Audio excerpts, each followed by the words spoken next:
اعوذ باللہ من الشیطان الرجیم بسم اللہ الرحمن الرحیم نحمدہ ونصلی علی رسول الکریم بسم اللہ الرحمن الرحیم الحمدللہ وحدہ والصلاة والسلام علی من لا نبی بعدہ الحمدللہ رب العالمین الصلاة والسلام علی رسول نبی الامین وآلہ وعطرتہ وطیباتہ والطاہری واصحاب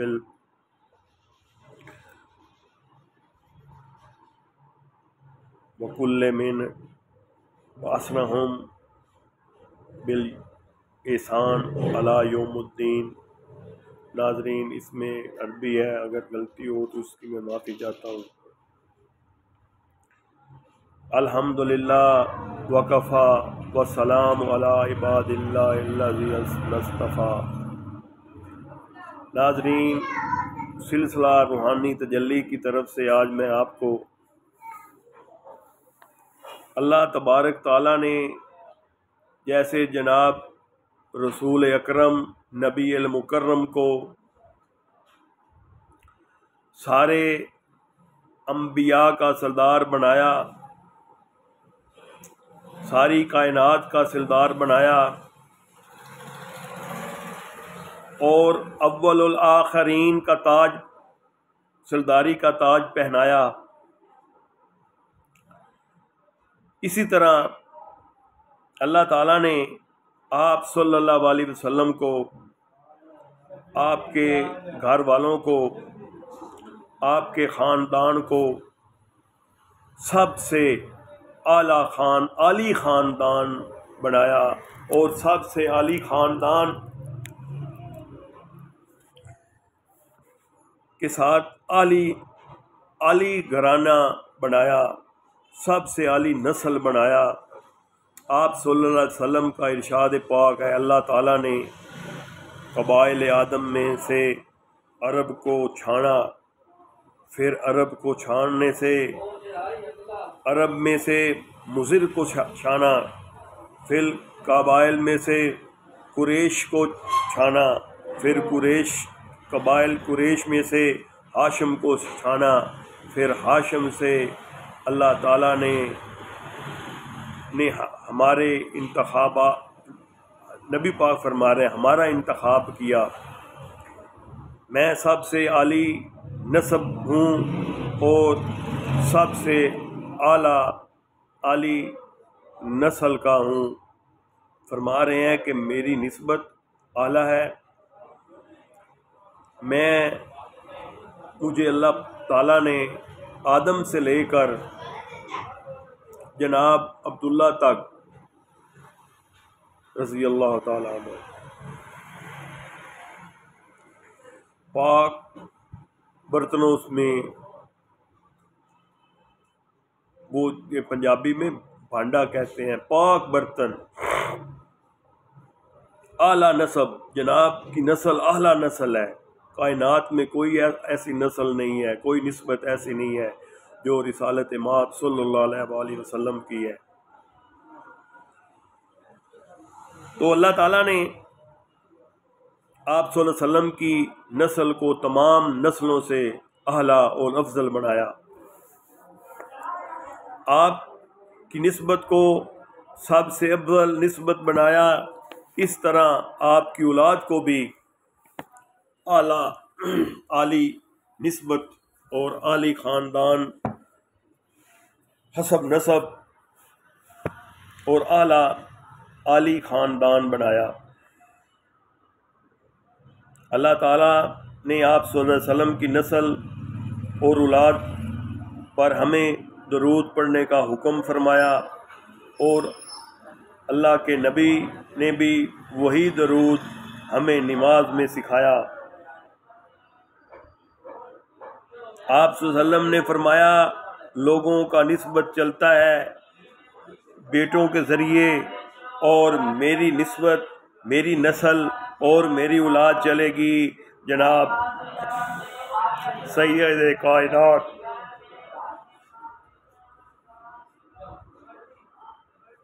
طہرا طیبہ حضرت فاطمہ الزہرا سلام اللہ علیہ، اور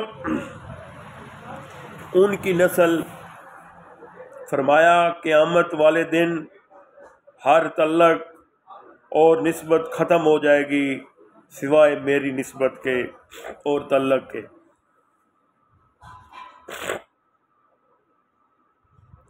یہ تعلق، یہ رشتہ آخرت میں بھی قائم رہے گا اور نفع بخش رہے گا۔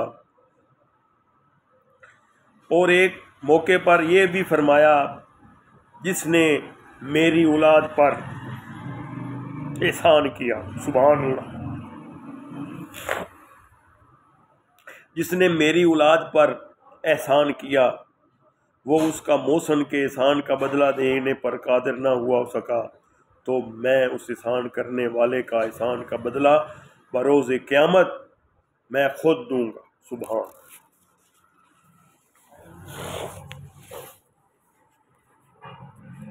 جیسا اللہ تعالیٰ کے نبی صلی اللہ علیہ وسلم کا ہم پر حق ہے، ایسے ہی آپ صلی اللہ علیہ وسلم کی اولاد کا ہم پر حق ہے، آپ کی ازواج مطہرات کا ہم پر حق ہے، آپ کے صحابہ کرام کا ہم پر حق ہے۔ اللہ تعالیٰ نے آپ کی ازواج کو امہات المومنین کا خطاب فرمایا۔ اللہ تعالیٰ نے اپنے محبوب علیہ الصلوۃ والسلام کے لیے پسند فرمایا، پھر اپنے نبی سے فرمایا آپ اس کے علاوہ کسی اور کو بھی اپنے نکاح میں نہیں لے آ سکتے اور نہ طلاق دے سکتے ہیں۔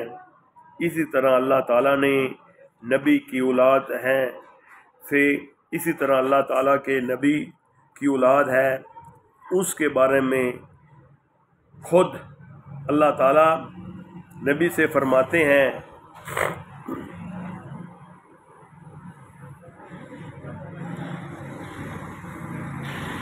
اللہ تعالیٰ کے نبی خود فرماتے ہیں، حسن رضی اللہ تعالیٰ، حسین رضی اللہ تعالیٰ جنت کے نوجوانوں کے سردار ہیں، اور میری بیٹی فاطمہ سلام اللہ علیہ جنت کی عورتوں کی سردار ہے۔ آپ صلی اللہ علیہ وسلم کی 3 بیٹیاں آپ کی زندگی میں ہی اللہ کے پاس پہنچ گئی۔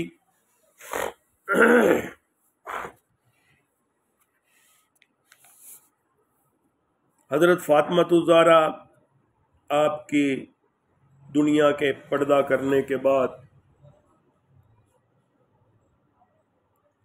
دنیا سے آپ صلی اللہ علیہ وسلم کے وصال کے بعد اس دنیا سے رخصت ہو گئی۔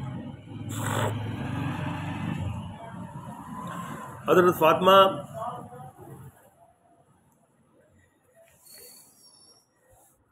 آپ صلی اللہ علیہ وسلم نے حضرت فاطمہ رضی اللہ تعالیٰ عنہ کو خوشخبری سنائی، میری بیٹی فاطمہ جنت کی عورتوں کی سردار ہے۔ ناظرین، نزلہ زکام لگا ہوا ہے، اس کی معذرت۔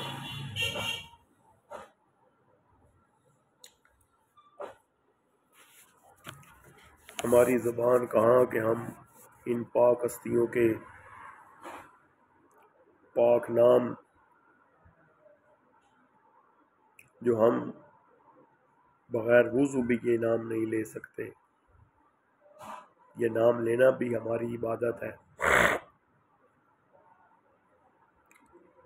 تو جناب نے فرمایا میری بیٹی فاطمہ جنت کی عورتوں کی سردار ہے، اور حسنین کریمین جنت کے نوجوانوں کے سردار ہیں، اور حضرت علی رضی اللہ تعالیٰ عنہ کو خوشخبری سنائی، جنت میں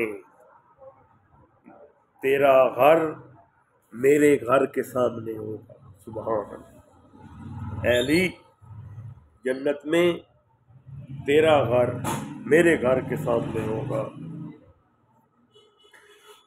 اپنی اولاد کو میری محبت سکھاؤ، میری اہل بیت کی محبت سکھاؤ، قرآن کی محبت سکھاؤ، اللہ کے نبی کی آل اولاد سے محبت ہمارا ایمان کا حصہ ہے۔ اس ایمان کے بغیر ایمان مکمل نہیں ہوتا۔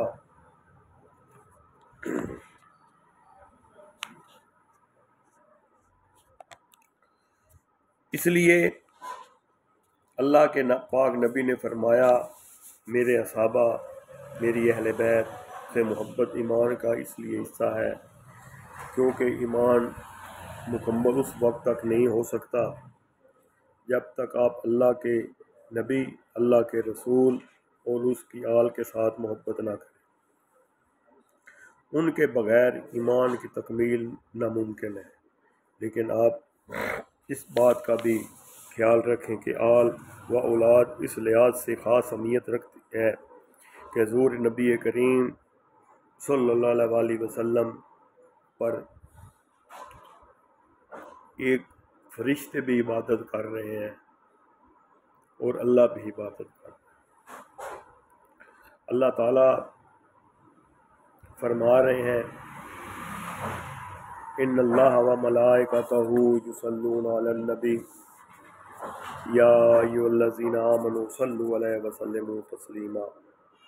حکم فرمایا کہ میں، اللہ تعالیٰ فرمایا، میں اور میرے فرشتے درود بھیجتے ہیں نبی کریم صلی اللہ علیہ وسلم پر، اور اے ایمان والو تم بھی درود بھیجو محمد اور محمد کی آل پر۔ چنانچہ مختلف درود ہیں، اللہم صلی علی محمد کے بعد آل محمد۔ کچھ حضرات کس حیثیت سے حدیث پاک میں بھی مختلف ارشادات ہیں، وہ چیز ایسی چھوڑ کے جا رہا ہوں، اگر آپ اس کو تھام کر رکھیں گے تو آپ کبھی گمراہ نہیں ہوں گے۔ ایک قرآن مجید اور دوسری میری اہل بیت۔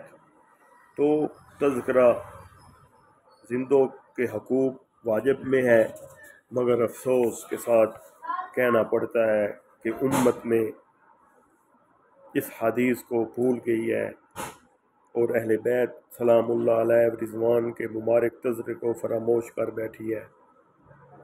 افسوس در افسوس، ہم صرف اور صرف ایک نام نہاد مسلمان ہیں۔ ہمیں فرقوں میں بانٹ دیا گیا ہے۔ ہم نے اللہ کی وہ جو رسی اس کو چھوڑ دیا ہے۔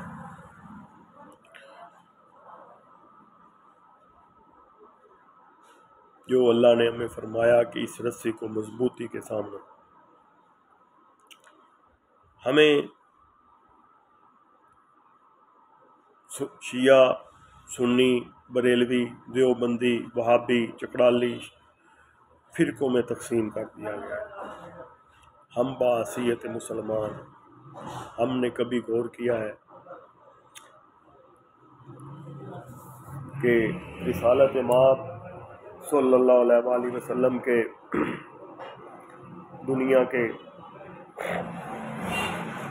دنیا سے پردہ کرنے سے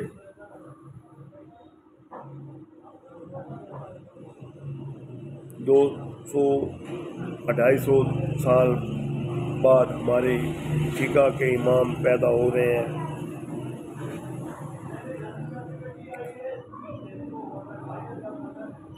امام ابو حنیفہ، امام احمد بن حنبل، امام شافعی، 12 امام۔ تو ان 200 سالوں میں جو مسلمان تھے 200 سال، وہ مسلمان کیا اپنے آپ کو کھلاتے تھے؟ ان میں کتنے بریلوی تھے، کتنے دیوبندی تھے، کتنے وہابی تھے؟ ہمیں کیا ہو گیا ہے؟ پوری دنیا میں مسلمان پھیلے ہوئے ہیں، لیکن آپس میں منافقت ہی منافقت ہے۔ یہ غزہ میں مسلمان مر رہے ہیں، شہید ہو رہے ہیں، چھوٹے چھوٹے بچے شہید ہو رہے ہیں، بچیاں شہید ہو رہی ہیں۔ اور ہم خاموش تماشا مسلمان ممالک بنے ہوئے ہیں۔ ہم اس نبی کی امت ہیں جس نے نبی پاک نے دنیا میں تشریف لائے تو اپنی امت کے لیے دعا مانگی، رب امی، اے میرے رب میری امت کے ساتھ کیا ہوگا۔ اور ہم وہ امی ہیں، وہ امت بنے ہوئے ہیں کہ ہمیں بانٹ دیا ہے کہ ہاتھ چھوڑ کر نماز پڑھو، ہاتھ باندھ کر نماز پڑھو، ہاتھ سینے پر رکھو، ہاتھ دھنے پر رکھو، نیچے کرو۔ وہ بھائی اللہ کے بندے، ہم نے صرف عبادت کرنی ہے اللہ کی، ہم نے بندگی کرنی ہے۔ ہم سے تو وہ جانور اچھے ہیں جو اپنی خوراک کھاتے ہیں اور وہ اللہ کو سجدہ کرتے ہیں، اور جس اللہ نے ہمیں 18,000 مخلوق میں سے ہمیں اشرف المخلوقات بنایا، اور ہم وہ اشرف المخلوقات کیا کر رہے ہیں؟ کبھی ہم نے سوچا ہے کہ ہم کیا ہیں؟ ناظرین، یہ سلسلہ میں نے شروع کیا ہے، وہ وقتاً یہ ایک پہلا قسط ہے، انشاءاللہ تعالی آئندہ بھی یہ قسط جاری رہے گی۔ آپ اگر ناظرین میرے چینل کو دیکھ رہے ہیں تو میری اس پر رائے بھی دیں کہ کیا یہ میں نے سلسلہ ٹھیک شروع کیا ہے کہ غلط شروع کیا ہے۔ یہ کتابوں سے ہی میں نے پڑھ کر آپ کو بتانا ہے، تو اگر اس میں کوئی غلطی کمی کوتاہی ہے تو اس کی میں معافی چاہتا ہوں۔ اگر آپ میرے چینل پر نئے ہیں تو میرے ویڈیو نہیں دیکھنے پر میرے چینل کو روحانی تجلی کو لائک کریں اور ہمارے لیے دعائے خیر کریں۔ وما علینا الا البلاغ، والسلام۔